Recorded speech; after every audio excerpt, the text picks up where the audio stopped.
18 কোটি মুসলমানের 36 কোটি হাত একবার যদি গর্জে উঠে বাংলাদেশের মাটি 1 ইঞ্চি ক্রস করে দেখেন, একটা আঙ্গুল যদি বাংলাদেশের সীমানায় আপনার সৈন্যরা ফেলে 24 ঘন্টার ভিতরে কলকাতা দখল করে কলমার পতাকা রাইটার বিল্ডিং এ উড়াই দেবো। ঠিক কিনা যারা? এই যুদ্ধে কারা শরীক হবে? হাত তোলে আল্লাহু আকবার বলে না, তাকবীর আল্লাহু আকবার আওয়াজ দিয়ে।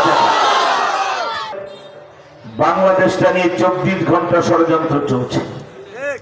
আরেকজন নারী সে এত নিকৃষ্ট হতে পারে, এত কুলাঙ্গার হতে পারে, এত কুজাত হতে পারে, ক্ষমতা গেছে যা, কিন্তু দেশটা আমার বাপদাদার জন্মস্থান, আমার জন্মস্থান, সেই মাটির বিরুদ্ধে তো আমি ষড়যন্ত্র করতে পারি না। উনি শাড়ি রাস্তায় ফেলে হেলিকপ্টার উপরে ফুট করে যায় নিজের বয়ফ্রেন্ড মোদির বুকে বসে 24 ঘন্টা তিনি দাবা খেলতেছেন বাংলাদেশ। আপনার দাবা খেলা সফল হবে না। আপনার যেই দাদার খুঁটার জোরে নাচেন 2030-40 সালের মধ্যে আপনার দাদার রাষ্ট্রটা 14টা টুকরা হবে।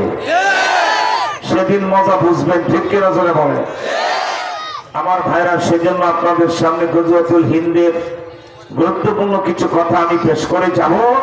প্রত্যেকটা মুসলমান তা ধারণ করে প্রস্তুতি নিয়ে থাকবেন যে মুশরিক রাষ্ট্র, মূর্তি পূজারী রাষ্ট্র ইন্ডিয়াকে, হিন্দুস্তানকে আমরা চুল পরিমাণ ছাড় আর দেব না।